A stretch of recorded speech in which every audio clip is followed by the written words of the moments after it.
Hello friends, स्वागत है आप सभी का हमारे एसटीएच की यूट्यूब चैनल पे। और आज हम लोग फिर से नाइट्रेशन ऑफ फिनाल जो इलेक्ट्रोफिलिक सब्स्टिट्यूशन के अंडर में आता है, यानी एक फिनाल की क्या है प्रॉपर्टीज हैं, उसको क्या करना है, हमको पढ़ना है। ठीक है, तो आज के इस वीडियो में हमको क्या पढ़ना है, एक फिनाल की जो प्रॉपर्टीज है जिसको हम लोग कहते हैं नाइट्रेशन ऑफ फिनाल, इसी के बारे में अध्ययन करना है और इसके बारे में पढ़ना है। मैं आप लोग को बता दूं कि हम लोग बीएससी सेकेंड ईयर का ऑर्गेनिक केमिस्ट्री कर रहे हैं और उसमें हम लोग का चैप्टर चल रहा है 8वां फिनाल। काफ़ी कुछ कवर हो चुका है, प्लेलिस्ट में पढ़ा है, जाइए देखिए उसको और अपना अच्छे से अपना केमिस्ट्री को तैयार करिए। ठीक है, चलिए शुरू करते हैं। नाइट्रेशन क्या होता है, क्या होता है नाइट्रेशन। अगर आप लोग मतलब कंटिन्यूअस हम लोग का अगर वीडियो देख रहे हैं, सीरीज में देख रहे हैं वीडियो ऑर्गेनिक के, तो ये चीज़ आपको बताने की जरूरत नहीं पड़ती है। हम लोग को क्या करना है, हम लोग को फिनाल का नाइट्रेशन करना है। तो ये रहा आपका फिनाल, जो बेंजीन से जब OH लग जाता है तो इसको हम लोग कहते हैं फिनाल, और इसी का नाइट्रेशन करना यानी कि HNO3 के साथ रिएक्शन करवाना है। किसकी प्रेजेंस में? H2SO4 की प्रेजेंस में। ये बहुत इंपॉर्टेंट है एक टॉपिक। और यहाँ पे हमने क्या लिया है, जो HNO3 हमने लिया है वो कैसा है, डाइल्यूट है। तो आप जानते हो कि इलेक्ट्रोफिलिक सब्स्टिट्यूशन फिनाल देता है, क्यों? क्योंकि इसके पास lone pair of electron presence है। और जब लोन पेयर ऑफ इलेक्ट्रॉन क्या करते हैं, रिंग में डोनेट करते हैं, तो आर्थो और पैरा इलेक्ट्रॉन की डेंसिटी क्या हो जाती है, बढ़ जाती है। ये चीज जानते हो। अच्छा, HNO3 का जो इलेक्ट्रोफाइल होता है वो क्या होता है, NO2+ होता है। इसका मतलब ये हुआ कि NO2 एक बार जाके आर्थो पे अटैक करेगा और एक बार पैरा पे अटैक करेगा। ठीक है, तो यहाँ पे देखिए ये है आपका फिनाल, और फिनाल के साथ इस पे लग गया हमारा NO2, और फिर अगेन एक और प्रोडक्ट हमको मिलेगा, यही आपका बनेगा फिनाल, और इसी के साथ जब NO2 लगेगा तो वो जाके नीचे लग जाएगा। तो जब इसका आप नाम लिखना चाहो तो ये हो जाएगा क्या आपका, आर्थो नाइट्रो फिनाल इसका नाम होता है, और इसका नाम हो जाएगा क्या आपका, पैरा नाइट्रो फिनाल। ये चीज क्यों इंपॉर्टेंट होती है? इंपॉर्टेंट इसलिए होती है ये चीज क्योंकि यहाँ पे हमने HNO3 को डाइल्यूट लिया है। अगर इसी की जगह पे हम कंसंट्रेट ले लें तो सारी जो कहानी हो जाएगी वो बदल जाएगी। बात समझे? इसलिए नाइट्रेशन ऑफ फिनाल क्या हो जाता है, इंपॉर्टेंट हो जाता है। तो ये चीज आप जानते हो कि फिनाल हमारा इलेक्ट्रोफिलिक सब्स्टिट्यूशन देता है। क्यों देता है? क्योंकि ऑक्सीजन के पास लोन पेयर ऑफ इलेक्ट्रॉन है, ये डोनेट करेगा तो आर्थो और पैरा पे क्या हो जाती है, इलेक्ट्रॉन की डेंसिटी बढ़ जाती है। अच्छा, इसका इलेक्ट्रोफाइल कई लोगों को नहीं समझ में आता होगा, सर NO2+ कहां से आ गया। तो मेरे भाई, अगर आप पहली बार देख रहे हो तो बिल्कुल आपको नहीं समझ में आएगा, क्योंकि ये ऑर्गेनिक केमिस्ट्री है, इसको हर चीज सीरीज में देखा जाता है। तो मैं आपको कहूंगा कि जब भी आप ये वीडियो देख रहे हैं, ये चीज अगर आपको नहीं समझ में आता तो बेंजीन वाले चैप्टर में जाइए, और उसमें आपको जो फर्स्ट वीडियो है एरोमेटिक हाइड्रोकार्बन का, तो उसमें हम लोगों ने डिस्कस किया होगा कि नाइट्रेशन ऑफ फिनाल। तो उसमें आपको बहुत अच्छे से इसका मैकेनिज्म भी हमने आपको बताया है, तो बहुत अच्छे से क्या हो जाएगा, आपको समझ में आ जाएगा। ठीक है, फिलहाल अगर नहीं इतना देखना चाहते हो तो याद कर लो, HNO3 का जो इलेक्ट्रोफाइल होता है वो Na2+ होता है। अच्छा, इलेक्ट्रोफाइल का मतलब जो इलेक्ट्रॉन से लव वर्क करे, तो देखिए इसके ऊपर प्लस चार्ज है, यानी ये इलेक्ट्रॉन से स्नेह तो करेगा ही। तो ये कहाँ कहाँ अटैक करेगा, एक बार आर्थो पे और एक बार पैरा पे। तो पहले अटैक किया आर्थो पे तो हमारा बन गया आर्थो नाइट्रोफिनाल, और सेकंड पे अटैक किया तो ये हमारा बन गया पैरा नाइट्रोफिनाल। बहुत आसान है ऑर्गेनिक। देखो, मैं कई बार बोल चुका हूँ कि ऑर्गेनिक बहुत आसान है। कब आसान है? जब आप चीजों को सीरीज में देखोगे, मतलब एक लाइन में, एक सीक्वेंस में देखोगे, तब आपको समझ में आएगी। ठीक, अब जानते हो ना कि H2SO4 क्या है, डिहाइड्रेटिंग एजेंट है, मतलब ये वाटर ऑब्वियस से बाहर निकालेगा। तो ऑब्वियस वाटर निकलेगा तो यहाँ पे आप क्या कर दो, वाटर मॉलिक्यूल बाहर निकाल दो। बैलेंस कर लेना, बैलेंस करने चक्कर में पड़ो। एक जाएगा तो हमारा एक H2 निकलेगा, 2 बनेगा तो 2 H2 बनेगा। ठीक है, तो यहाँ पे भी आप क्या करिए, 2 HNO3 ले लीजिए। तो बैलेंस करना तो आसान है, लेकिन एग्जाम में आपको बैलेंस नहीं करने से पूछेगा, आपको डायरेक्ट पूछेगा कि नाइट्रेशन ऑफ फिनाल। तो एक कॉन्सेप्ट याद रखिए कि जब भी हम लोग फिनाल का नाइट्रेशन करते हैं तो यहाँ से जो इलेक्ट्रोफाइल निकलता है वो NO2 आता है प्लस। आप जानते हो कि ये रेजोनेटिंग स्ट्रक्चर के कारण जो इसके पास लोन पेयर ऑफ इलेक्ट्रॉन है, प्रीवियस वीडियो में हमने डिस्कस किया है कि वो जाके कहाँ का अपना स्टेशन बनाता है, आर्थो और पैरा पे। तो मेरे भाई, इसको चाहिए इलेक्ट्रॉन, तो कहाँ कहाँ पे जाएगा, कहेगा एक बार मैं आर्थो पे जाऊंगा और एक बार पैरा पे जाऊंगा। तो एक पहले स्टेप में आर्थो पे चला गया और सेकंड स्टेप में पैरा पे चला गया। तो एक बन गया हमारा आर्थो नाइट्रोफिनाल और सेकंड बन गया क्या हमारा पैरा नाइट्रोफिनाल। ठीक, अब बात इसलिए आती है कि ये इंपॉर्टेंट क्यों होता है। इंपॉर्टेंट इसलिए होता है क्योंकि यहाँ पे डाइल्यूट लिखा है तब तो ठीक है, कहानी यही चलेगी, जो अभी हम लोग स्टोरी कर रहे हैं यही चलेगी। लेकिन अगर इसी के जगह पे हमने कंसंट्रेट ले लिया तो सारी जो स्टोरी है वो क्या हो जाएगी, फिनिश हो जाएगी। तो चलिए उसको भी देखते हैं कि कंसंट्रेट लेने पे क्या होता है, क्या उसके पीछे की स्टोरी है। तो नाइट्रेशन ऑफ फिनाल हमने डाइल्यूट HNO3 के साथ देख लिया। अब किसके साथ हमको देखना है, कंसंट्रेट के साथ। ठीक, तो ये रहा आपका फिनाल। जब भी बेंजीन से OH लगता है तो इसको कहते हैं फिनाल, और इससे के साथ हमने लिया HNO3। ये कैसा है, कॉन्सेंट्रेट है, मतलब एकदम इसकी जो सांद्रता है ना वो हाईली है। किसकी प्रेजेंस में हमने रिएक्शन करवाया, H2SO4 की प्रेजेंस में। अब बताओ सांद्रता टर्म क्या होता है, कंसंट्रेट क्या होता है। कंसंट्रेट का मतलब उसमें जो HNO3 की जो मात्रा है वो बहुत अधिक है। फिर से समझो, जैसे कि मान लो हमने एक सोल्यूशन तैयार किया और 2 सोल्यूशन चलो तैयार किया, इसमें भी हमारा क्या है, HNO3 है, और इसमें भी क्या हमारा HNO3 है। ठीक, अब कई लोगों को नहीं समझना तब बताना पड़ता है, लेकिन कंसंट्रेट आपको समझना चाहिए। अब यहाँ पे मान लीजिए HNO3 के 50 मोल है, ठीक, और यहाँ पे HNO3 के कितने मोल है, 500 मोल है। अब जो हमने वाटर लिया है यानी सॉल्वेंट लिया है वह दोनों केस में क्या है, सेम है। दोनों केस में क्या है, सेम है। मतलब पहले भी केस में क्या है, यहाँ पे हमारा सॉल्वेंट यहाँ तक है, दूसरे भी केस में यहाँ पे सॉल्वेंट है, लेकिन फर्क इतना है कि जो पहला स्टेप है इसमें हमने HNO3 कितना लिया है, 50 मोल, और सेकेंड वाले में हमने कितना लिया है, 500 मोल।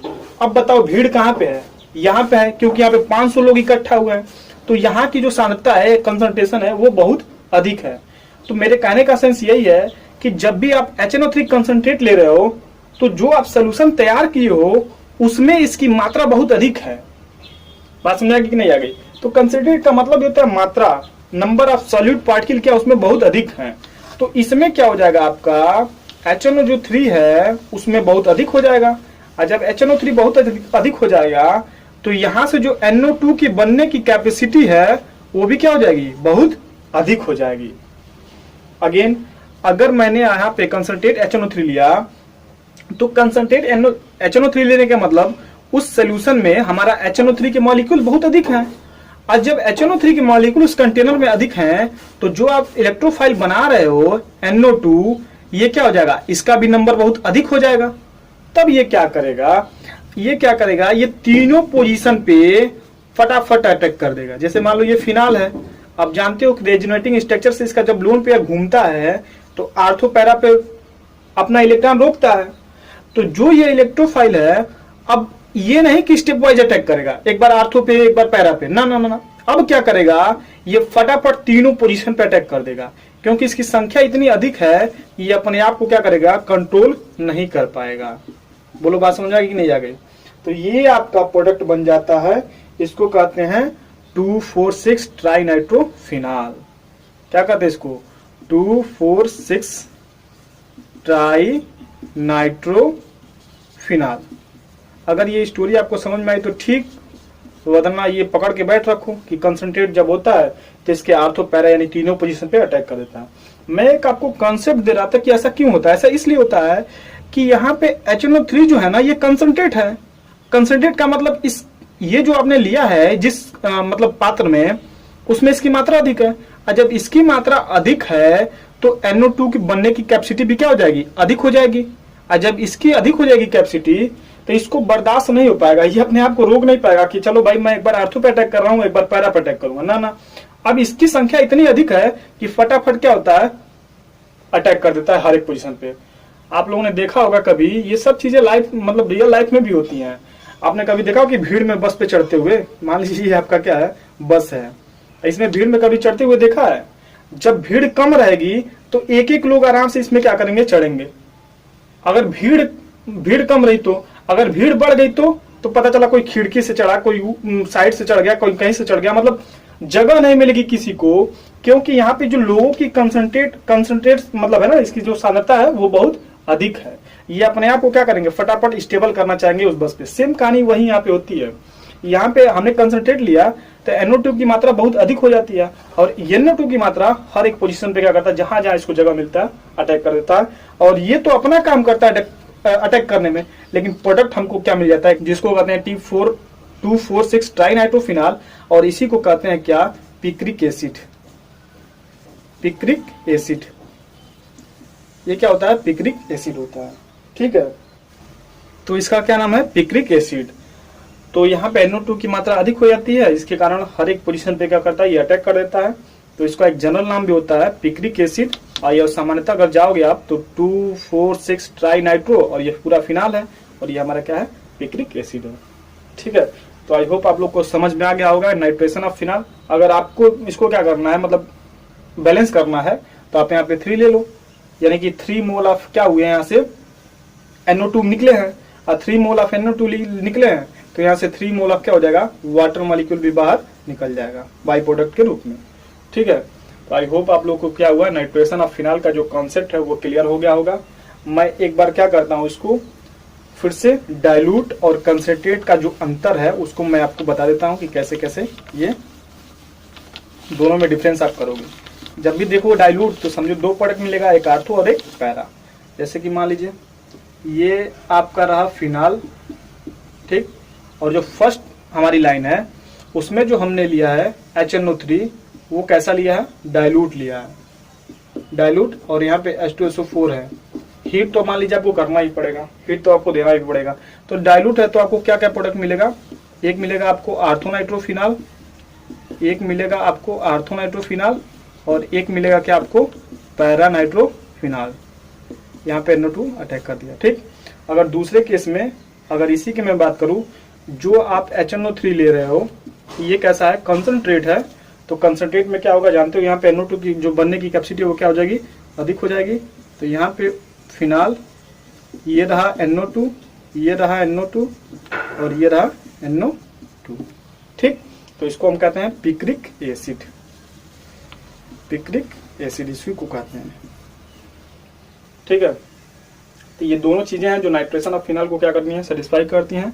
और अगर आप बैलेंस करना चाहते हो तो यहाँ पे पहले केस में 2 मोल ले लेना, तो यहाँ से आपके 2 मोल ऑफ वाटर बाहर निकल जाएंगे, 2 मोल ऑफ H2O बाहर निकल जाएंगे। और ये दूसरे केस में अगर आप इसको 3 लेते हो तो 3 मोल ऑफ वाटर मॉलिक्यूल बाहर निकल जाएंगे। ठीक है, तो आगे की एक प्रॉपर्टीज है उसको हम डिस्कस करते हैं, रिडक्शन ऑफ फिनाल और ऑक्सीडेशन ऑफ फिनाल। उसको भी क्या करते हैं, इसी वीडियो में हम लोग उसको कवर कर लेते हैं। ठीक है, तो ये बहुत ही मतलब सीधे आपसे एग्जाम में पूछ देगा कि how will you prepared picric acid from phenol, तो आप क्या कर सकते हो, उसको अच्छे से देख सकते हो। तो ये रहा हमारा रिडक्शन, रिडक्शन ऑफ फिनाल। बहुत आसान है, कुछ नहीं है। देखिए ये रहा हमारा फिनाल, थोड़ा ये हम लोग की झोपड़ी गलत बन जाती है, आप लोग सही बनाइएगा अपनी कॉपी में।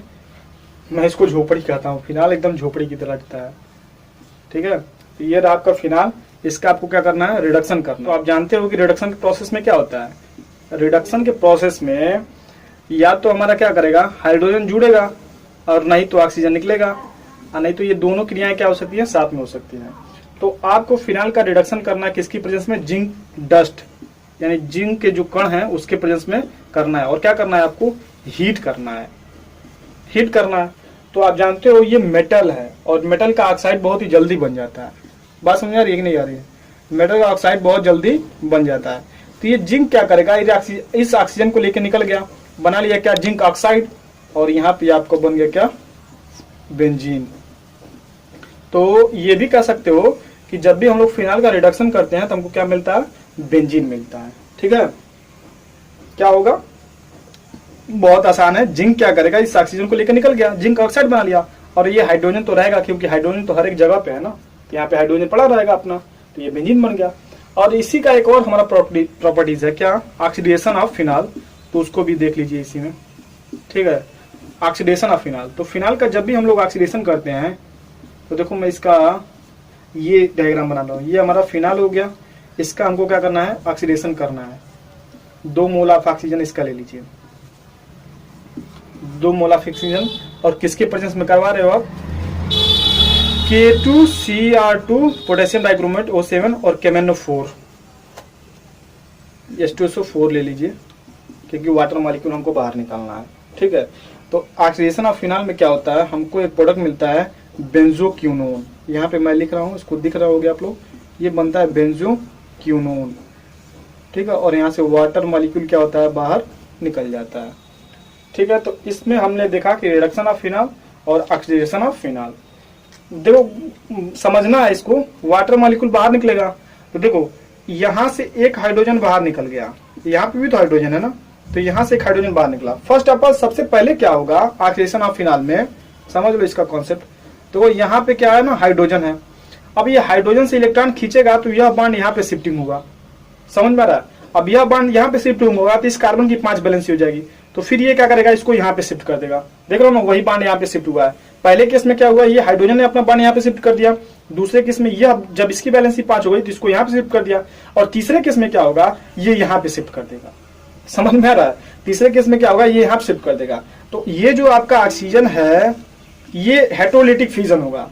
एक के ऊपर 2 माइनस और एक के ऊपर 2 क्या आ जाएगा, क्या आ जाएगा, एक के ऊपर 2 प्लस आ जाएगा।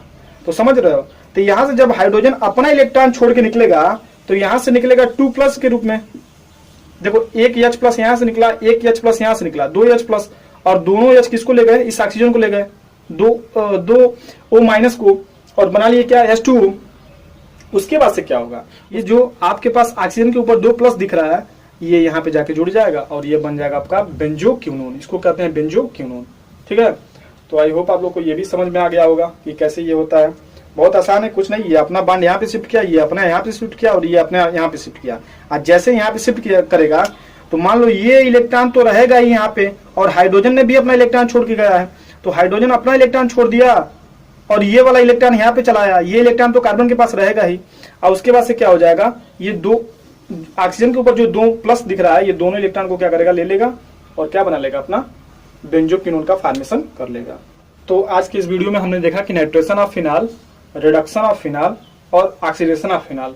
थोड़ी सी हम लोग की राइटिंग आज बोरिंग थी, मतलब डायग्राम थोड़ा सा सही से नहीं बना है, लेकिन खैर उसकी कोई बात नहीं। आप इसको समझिए, ऑर्गेनिक तो वो समझने वाली चीजें हैं। अगर आपको ऑर्गेनिक समझ में आ गई तो क्लियर, और नहीं समझ में आई तो जय श्री हरि, फिर देखेंगे। अब इसका नोट्स आपको स्क्रीन पे दिख रहा होगा, ठीक है। इसका नोट्स अपने कॉपी में नोट डाउन करिए और हमको इजाजत दीजिए, फिर मिलेंगे किसी नए वीडियो में। टिल देन, तब तक के लिए टेक केयर, बाय बाय।